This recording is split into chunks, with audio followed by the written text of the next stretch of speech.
Finally, I'm so excited. I'm going to show you how to build this language translator app you see right here, step by step from beginning to end. You don't need to be a programmer.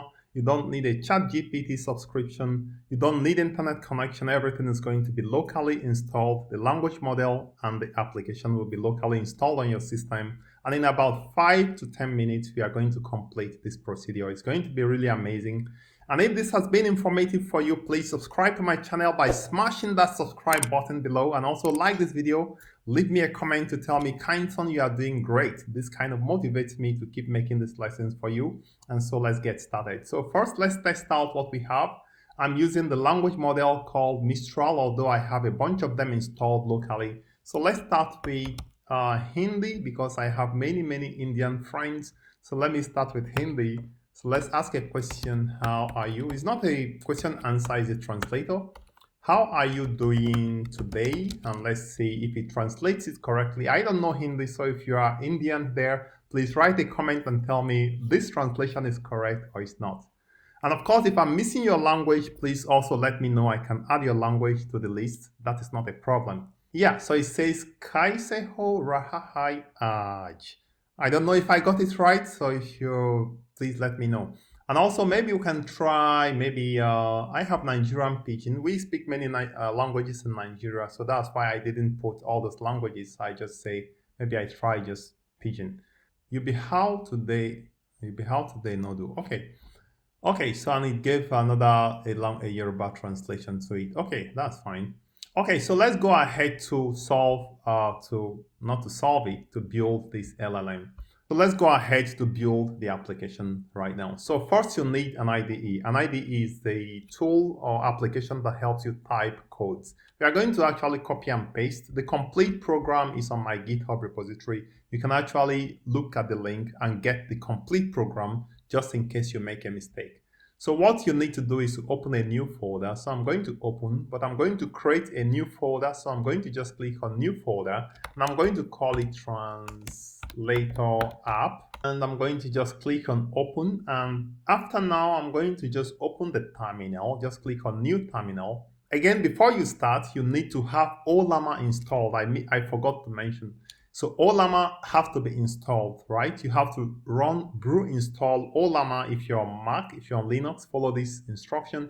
If you're on Windows, download and install Ollama. That is basically all you need to do. If you're on Mac, you should need to check that Ollama is running right here. This is the Ollama icon you can see. If you're on Windows, you can check your services that Ollama is running. And again, on Linux, the same. You can also try to run a model. I explained the steps right here. So just follow this step 1. That is all you need to do. And let's continue. So once you have Ollama installed, then you can proceed here.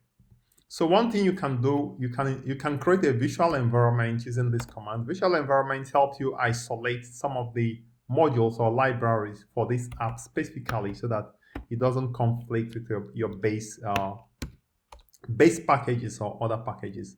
So I'm going to call it Vem. So a virtual environment will be created, and you can see it's created right here. So, so one thing I can do, I'm going to simply deactivate the existing virtual environment by typing deactivate. Okay, yeah. So I'm going to simply say conda deactivate. Conda deactivates. And now you don't see base anymore. So I'm cleaning my console, and I'm going to activate the virtual environment, which is this one, and you can see the command right here. So I'm going to copy this command. Again, the link to this page is right here on my website. You can look at the procedure and just follow it. Now you have this vem right here showing that I'm now in my virtual environment. So I'm going to say pip install Streamlit. You need to install Streamlit. This is what helps us to build the UI for our application, Streamlit. It might throw an error for the first time, but I'm going to show you how to fix any error that comes up. All right, so here I'm going to just remove this one, and let's just start afresh. So we are going to have a new browser window opening when at the right time. Okay, so here we go again. We have the error that comes up. So I'm going to simply copy the pip install upgrade PIT, and I'm going to paste it right here. And after this command, you can now go ahead to install Streamlit, and it's going to just install successfully. So I'm going to start a new file, and this is basically the only file you are going to be working with, app.py. And I'm going to start typing inside. So first we need to import a few things. We need to import Streamlit.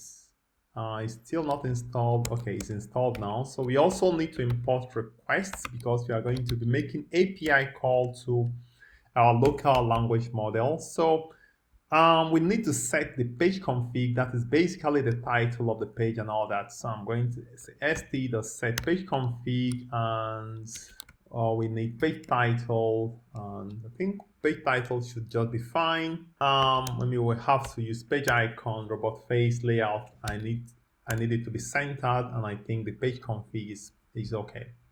Okay, so having done page config, I'm going to paste the CSS, the styling for this application. So the styling, I'm not going to be writing it out because it's quite boring to be writing out all these styles. You can change them to see how it affects your UI.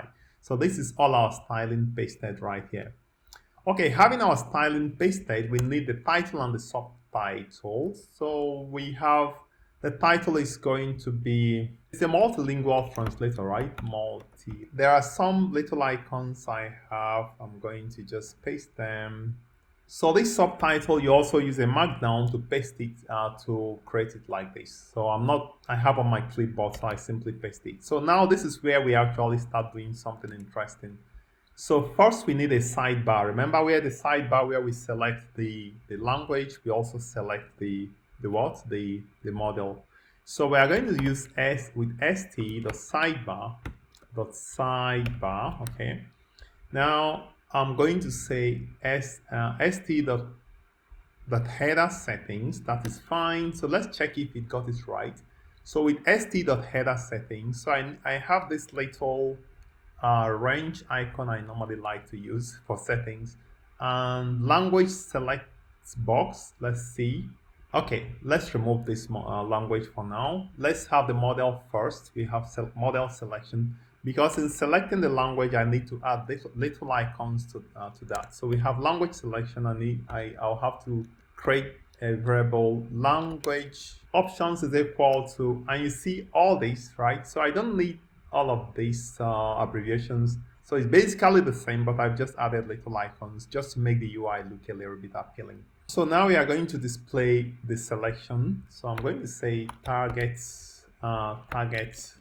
display is equal to, is going to be select box, and let's see. So we have select box, select a language, and we provide language option keys. So this is going to display a select box that allows the user to select all these languages we created, these language options, okay? So in case of the other select box, we are going to select the model, but we don't have some of these models. So I'm going to just add the models I have. So I have Mistral, I have Phi 4, and I have Moondream, I think, but yeah. So just add all the models you have. In the previous tutorial, I explained how to add models to Ollama locally. So you can look at that tutorial after now. Okay, so this is the display, this is the box. So when the user selects, we are going to save his selection to the target language. So he will select a target language and will display it.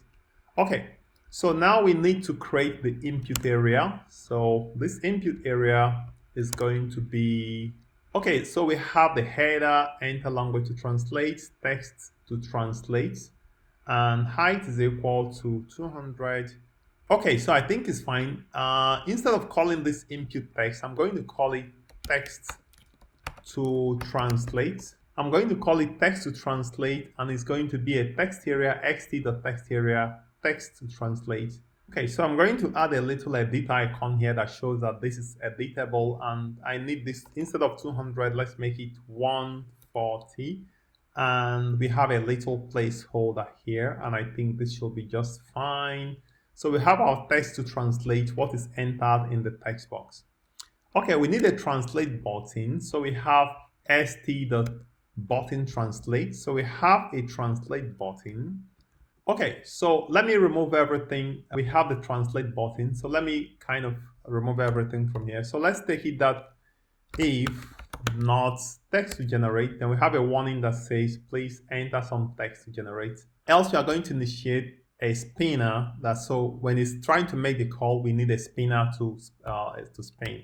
So we have with spinner, it shows translating, and then we are going to create our prompts, right? So we are going to create our prompt. So we are going to create our prompt.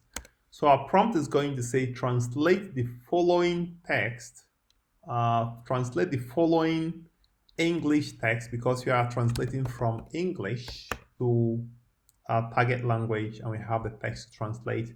And let's put this in a new line. So I'm going to say /n. The next thing I'm going to do, I'm going to create what will be sent to the model. So we are going to create a payload using this prompt, using the model name as well. So I'm going to say payload is equal to, so we have the model is the model name. So we called it the model name. Model, is it model name or models? Let's check. So when the user selects, oh, we called it a model. So let me call it model name. That's fine. And the prompt is equal to the prompt. We don't want it to stream. Let's remove all this. So have stream is equal to false, because this is not a character by character generation. We are just trying to translate the complete expression once. Okay, so we have our payload. We are now going to try to do the API call. And let's see if the generated code is correct. So response is equal to request.post, and this is the correct URL. This is the payload we sent. Response.raise false status. Okay, this is correct. Raise an error if there is a bad response.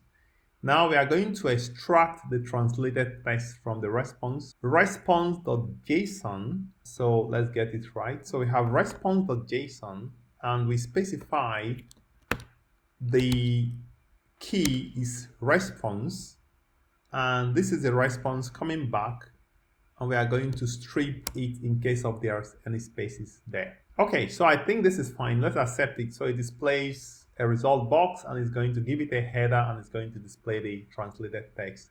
And if an error occurs, we are going to simply display that error.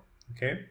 Now, if an error occurs, I like to add a little icon here, a little red icon. Okay, so this is basically all you need to do. So this is basically, so why do we have this? Oh, so I have this thing here. Go away. Okay, so let's try our model or our application to see how it goes. So I'm going to clear the screen. I'm going to run the code. Streamlit run app.py, and let's see. Okay, so it started, and let's see what we have. Oh, great. So you can see it's working. So let's enter something. So let's use Mistral, and this time I'm going to try French, and later I'm going to try Hindi. How is the family? Something like that. Localhost generate. So let's check. I think it should be localhost API/generate. Sorry. So let me save everything, and let's get back there. So I'm going to refresh the page. So let me try one more time. So I'm choosing French, and I'm choosing Mistral. I'm going to enter how is the family.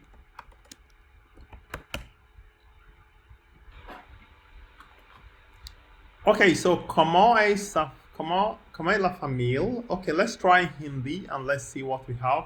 My CPU fan is making a lot of noise, so I'm going to try to end this video in a short time. So now I'm trying Hindi. Let's see what we have here. Okay, so it says, Kaise Pariva Hai. Okay, so this is basically how to build a translator. This doesn't need internet connection. It doesn't need a ChatGPT subscription. It doesn't need you to be a Python programmer. Just follow the procedure. If you need me to enhance this, please let me know in the comment box below.